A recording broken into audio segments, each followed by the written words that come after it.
Presented by State Farm. Kevin Durant and the Warriors hosting the Rockets. KD had 29 on 11 of 19. Coming in, the Warriors had gone 17-2 in their previous 19 games, and obviously they take the loss here to the Rockets, 118-112. Harden does not play because of a sore neck and a touch of the flu, according to Mike D'Antoni. Houston won the first two meetings with Harden and then won the third meeting without him because Chris Paul was epic with 23 and 17. And here's a breakdown of the 3-0 series advantage for Houston, outscoring them by 10 points per game, making 7 more threes per game, and more than doubling them up in points off turnovers. That, my friends, is domination. After the game, Steve Kerr talked about Boogie Cousins' impact on this matchup. Houston always does that every game. You know, they run a million pick and rolls, and they try to put the five-man in the pick and roll quite a bit. And so we didn't do a great job as a team. It's a five-man grouping that has to defend. So we got picked apart pretty well on that, so we'll have to do better. So let's send it over to the court where Brendan Haywood and Dante Jones are standing by. And guys, obviously this is the first time in this series that Cousins has played. How did the Rockets attack Cousins in the pick and roll? Well, what they did was they took advantage of the big man. Dante knows big men. We don't like to be out here on the perimeter, especially in the pick and roll type of situations. Boogie was not up at the level of the screen. Too many times he was too far back, and then when he switched onto the guards, Golden State was able to take advantage. Now, you see right here, Boogie way too far back. That's too much space. He has to be up closer. When he finally gets the switch, it is a bad mismatch, late challenge, and it also leaves a mismatch on the glass. Kenneth Faried, he gets the layup right there. Now, look at Chris Paul, the maestro. He understands the situation, puts Boogie in the screen and roll, gets the switch. Now he backs it up, creates the space. Boogie leaving too much space between him and Chris Paul, gives up the three-ball eyeball sandwich, and Chris Paul is back at it again. What do you see right here, Dante? See, I see Chris Paul extending the screen out as far as possible, knowing that Boogie doesn't want to come out the paint, but they're going to create as many pick and rolls as possible to get Boogie as the matchup. And Boogie's not in a stance right now. And what happens, he tries to get in a stance. It's too late, and the defense is put under a lot of pressure. That's going to be tough for them because that's his number one deficiency going down the stretch. Pick and roll defense. Teams are going to pick and roll him to death, and they've shown the one chink in the armor with Boogie Cousins on the floor. It is a copycat league. There's going to be a lot of teams watching this film. They're going to see what happened to Golden State tonight, how they lost down the stretch, how Boogie was a -7 and plus minus, a -17 and plus minus. They're going to go at him a lot.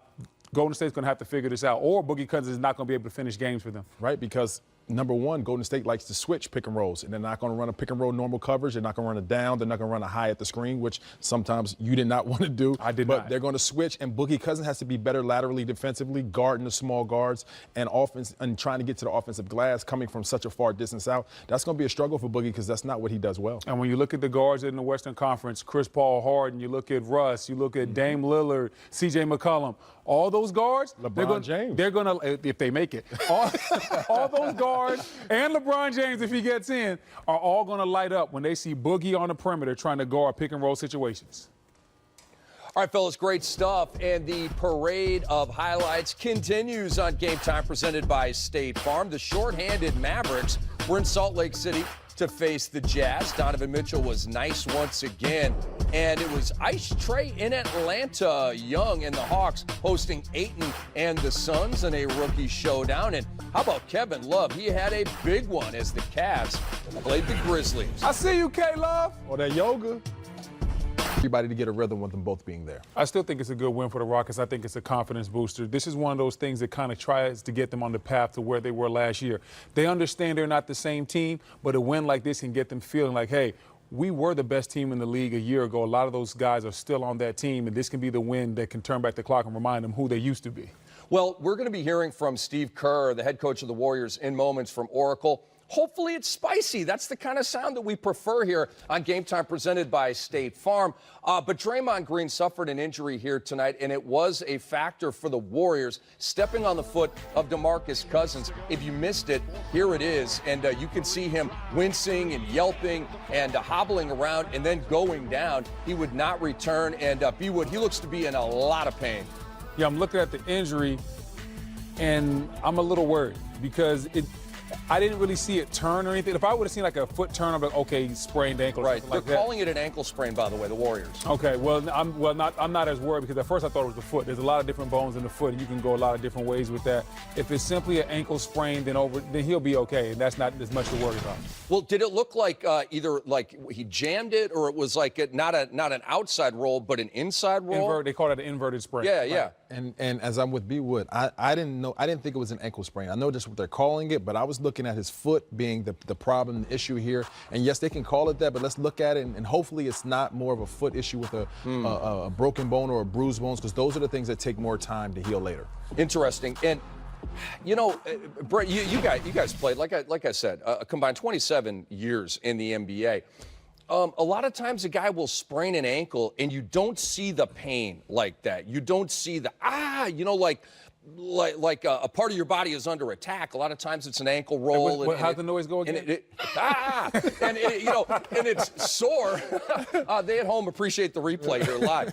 But you know what I mean? I'm concerned based on his reaction to that when it immediately happened. Does that concern you a little bit as well? Yeah, because he's not one of the guys that's going to roll around in pain more of the time. He's tough. He's tough for his team, and he does a good job of playing through pain. And him to roll around on the floor in front of his bench and take the play off, that means that it's a lot going on in that injury. Yeah, when you see somebody like Draymond that's known to be a tough guy, a guy that has played through injuries, a guy that his whole persona is, I'm tougher than you. Right. When you see that guy go down and start rolling around in pain, that lets you know it's a serious injury. It needs to be treated very seriously, and I'm sure Golden State will take that into account. All right, guys, let's take it to Oakland right now. Steve Kerr is meeting the media.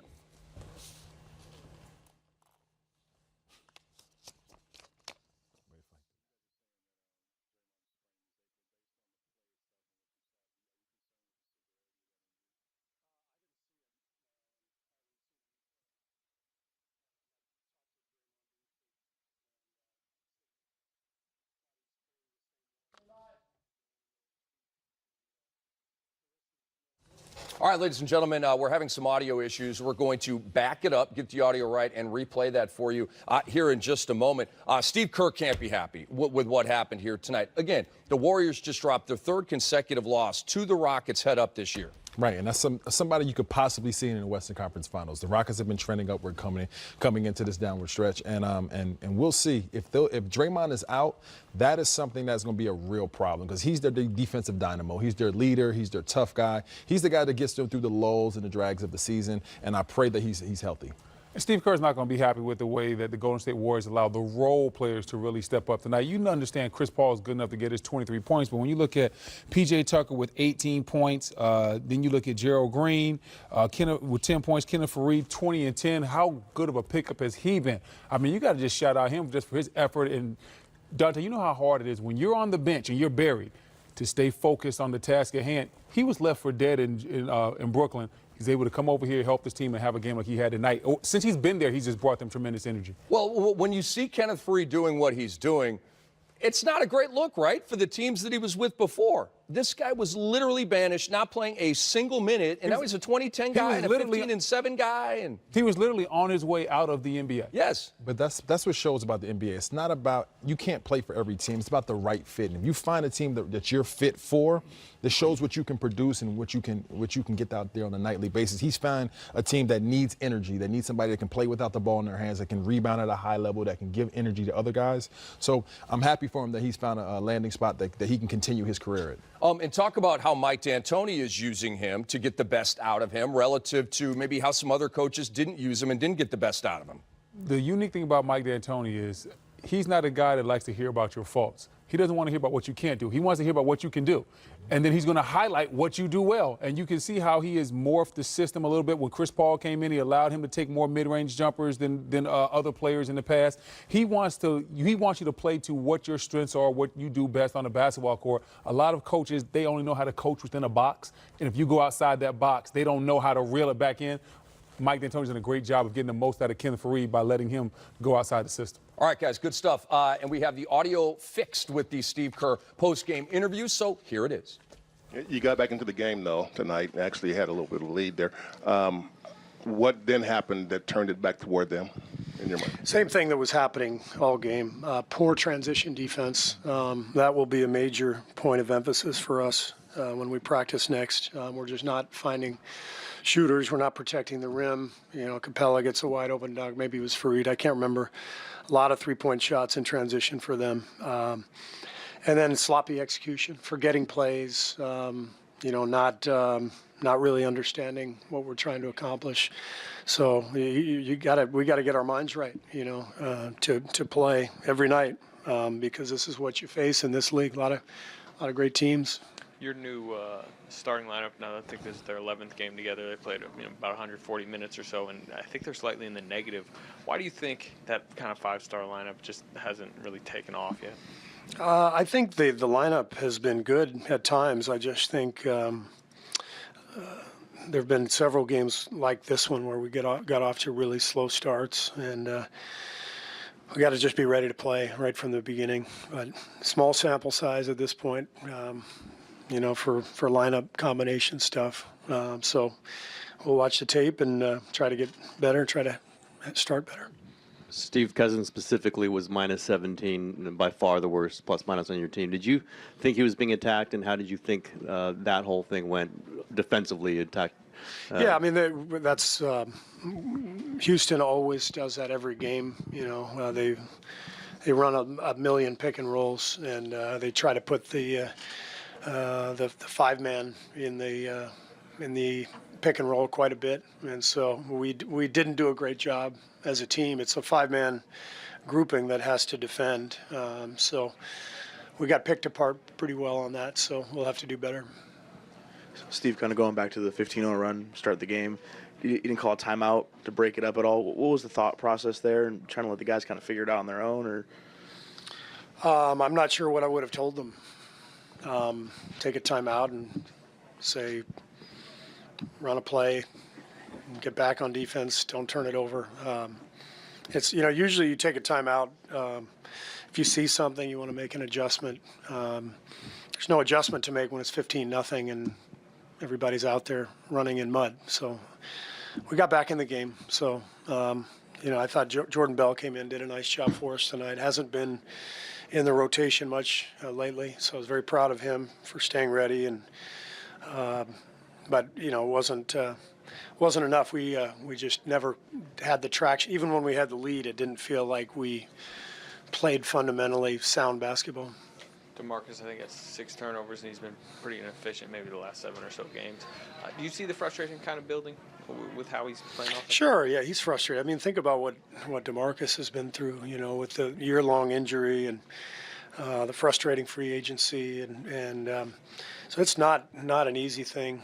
Very difficult injury to come back from. And, you know, after first couple of weeks, the excitement, the adrenaline, you know, that's the wear and tear begins, and that's where you really got to be able to rely on execution. So we'll work with him, and he can do better. He knows that.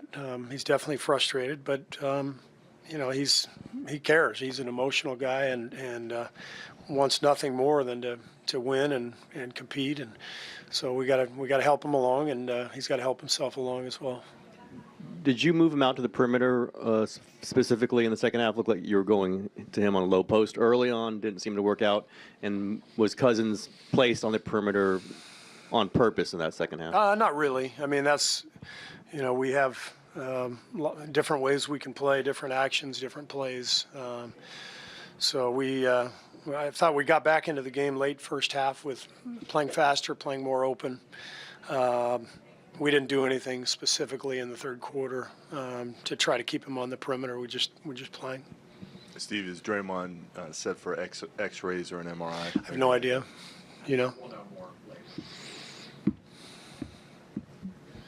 Thanks a lot, everybody. Well, certainly a salty Steve Kerr, and here is what the Rockets did with Boogie Cousins, getting him in pick-and-roll scenarios. B. Wood, break it down. Well, right there you see Boogie's very, very far back, and then they get a switch. Gerald Green takes advantage of that, goes for the jumper. Then they end up giving the offensive rebound to Kenneth Faried, who plays with a lot of energy. Once again, Boogie in the pick and roll. They're using his man. Capella sets the screen. Chris Paul comes off, reads the defense, gets the switch. Now he knows it's time to dance. Boogie cannot check him. Pulls up for 3. Nice jumper in Boogie's face. Chris Paul still running the offense. You see him, he's motioning. Whoa. We want to make sure we involve Boogie Cousins in every pick and roll. We're coming off, but no, we're not getting who we want. There we go. We're getting to the side pick and roll. We're getting the matchup we want.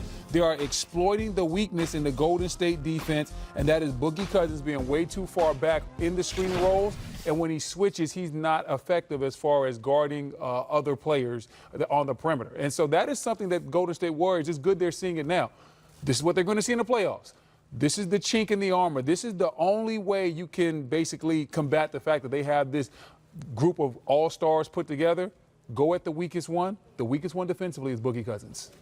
See, they always struggled with pick and roll, and Boogie Cousins was his only weakness going into this, playing for the Golden State Warriors. They always switched everything. They had perimeter defenders. They had guys that could guard and rebound. Now, when you have Boogie Cousins in there, he's playing back, and when he takes a switch, now it's ISOs going on. And then CP plays well in the ISO, and he can make plays for others, or he can get his own bucket. But then on the offensive glass, since they started Kenneth Faried and Clint Capella, then now it's an offensive rebound fest, and they took advantage of that tonight. All right, so how can this be fixed? Can it be fixed? Is DeMarcus Cousins too heavy-footed to do the athletic movements it takes to guard on the perimeter like this? Is it just you shrug your shoulders, or is there something they can do to fix that? There's definitely things you can do to fix it. First of all, they can have him be up at the higher level at the screen. That's one thing that, as a big, I hated that. I love to be back in the paint. That's the issue. But I had good coaches like Rick Carlisle. They'd be like, Brendan, you have to be up at the level of the screen.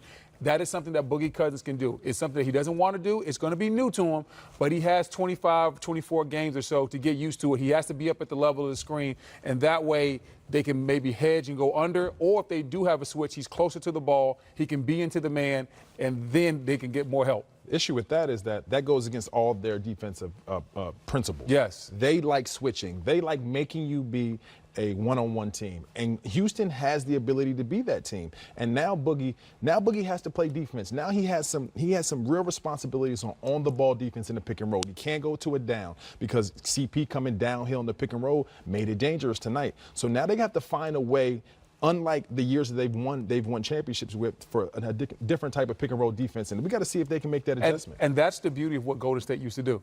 They used to switch every pick and roll and force you to play one-on-one with guys that could really defend. That's where Draymond is so good. They put Draymond at the 5. He's switching on your point guards. He's sliding his feet.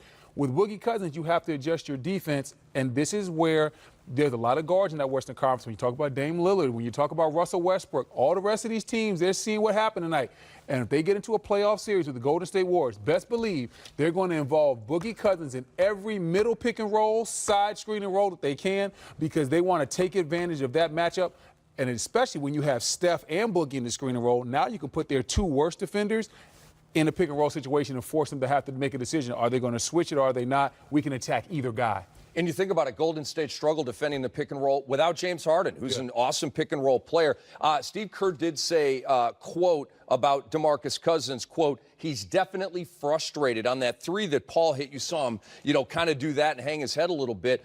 No, I will not repeat that body gesture for you, Brendan, because I know you wanted it. DeMarcus Cousins was a team low, -17 in the plus-minus. Steve Kerr also said that poor transition defense was a big factor here tonight. I just want both of you guys to talk about how annoying that is to practice. Is it annoying to practice? Because the next time the Warriors practice, they're going to be working on poor transition defense. Is that going to be a bad day in the gym for the Warriors? Well, the thing is, in today's NBA, you don't practice for so much. Right. So it's not like back in the 90s or even back when old fellas like ourselves first came into the league. A bad transition day means you're going to have transition drills and practice all day long. Now this means they're going to have a really tough film session where they basically call guys out who's not getting back, who didn't have good floor balance, where was the transition lost at. That's more of what it's going to be. I don't think the Golden State Warriors at the point in the season where they're going to have a very tough practice where they just blow it out. Let's keep it real. Transition is about communication and effort. And that's where you get better in transition defense. You can point it out on the screen and say, you know what, you weren't back, you didn't get where you were supposed to, you didn't talk and communicate and get to the man that you were. But they had a lot of shooters out on the floor tonight, and they had a lot of guys that played extremely hard and played with a lot of effort and a lot of heart. That's what took them out of the game tonight. So this has been an amazing Saturday. One game still going on right now. It is Dallas and Utah. The second half just underway. Utah with a tiny lead over a Mavericks team with no Luka Doncic. But of course, the Jazz went double OT with OKC last night. Highlights on the way. Little In-N-Out burger there. Yeah, I see you. Bogdanovich to the cup, man. and the Pacers winning in D.C. They just keep on winning. And D'Angelo Russell on his 23rd birthday went off. So did Kemba Walker. It was a battle of the point guards in Charlotte. And also, you had the Detroit Pistons against the Miami Heat in a race for 8 game. And Blake Griffin, the hoop and the harm. And he had a big night. We're coming right back.